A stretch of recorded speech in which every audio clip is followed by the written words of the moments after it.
ಏನು ಅಂತಂದ್ರೆ dual clutch ಆಗಿರುತ್ತೆ, ಸಿಂಗಲ್ ಇರುತ್ತೆ ಬಟ್ ಡಬಲ್ ಇರುತ್ತೆ. ಯಾಕೆಂದ್ರೆ ಈ ಒಂದು ಮಾಡಲಲ್ಲಿ ವೇರಿಯಂಟ್ ಜಾಸ್ತಿ ಇರೋ ಕಾರಣ.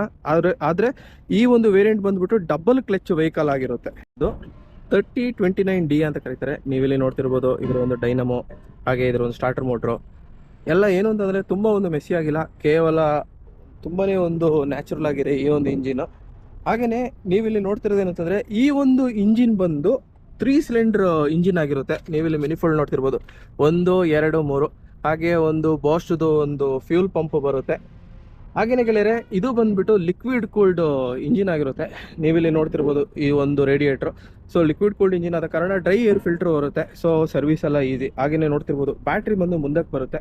ಈ ಒಂದು ಇಂಜಿನ್ ನ ಇನ್ನೊಂದು ಸ್ಪೆಸಿಫಿಕೇಶನ್ ಏನು ಅಂತಂದ್ರೆ ಈ ಒಂದು ಇಂಜಿನ್ ಅಲ್ಲಿ oil jet for piston cooling system ಬರುತ್ತೆ. ಸೊ ಏನು ಅಂತಂದ್ರೆ ಆಯಿಲ್ದು ಸರ್ಕ್ಯುಲೇಷನ್ ತುಂಬ ಒಂದು ಸ್ಮೂತ್ ಆಗಿ ಈ ಇಂಜಿನ್ ಅಲ್ಲಿ ಆಗುತ್ತೆ. ಹಾಗೆ ಈ ಒಂದು ಟ್ಯಾಂಕ್ ನೋಡ್ಬೋದು, ಏನು ಅಂತಂದ್ರೆ ರೇಡಿಯೇಟರ್ ವಿತ್ ಓವರ್ಫ್ಲೋ ರಿಸರ್ವಾಯರ್ ಇದೆಲ್ಲ. ಇದರಲ್ಲಿ ಏನು ಅಂತಂದ್ರೆ ಓವರ್ಫ್ಲೋ ಆದರೆ ಇಮಿಡಿಯೇಟ್ ಆಗಿ ಎಲ್ಲ ಒಂದು ಸ್ಪಿಲ್ ಆಗುವಂಥ ಫೆಸಿಲಿಟಿ ಈ ಒಂದು ಇಂಜಿನಲ್ಲಿ ಇದೆ. ಈ ಒಂದು ವೆಹಿಕಲಲ್ಲಿ ರೇರ್ ವ್ಯೂ ಲುಕ್ ನೋಡ್ಬೋದು ಈ ರೀತಿ ಇದೆ. ನಿಮಗೆ ಇನ್ನೊಂದು ಇಲ್ಲಿ ಒಂದು ಸ್ಪೆಷಲ್ ಅನ್ಸ್ಬೋದು, ಡೀಸೆಲ್ ಟ್ಯಾಂಕ್ ಬಂದ್ಬಿಟ್ಟು ಇಲ್ಲಿ ಬರುತ್ತೆ. ಸೊ ಈ ಒಂದು ಟ್ಯಾಂಕ್ ಬಂದು 60 ಲೀಟರ್ಸ್ ಟ್ಯಾಂಕ್ ಆಗಿರುತ್ತೆ. ಹಾಗೆ ನಿಮಗೆ ಒಂದು ಅದ್ಭುತವಾದ ಒಂದು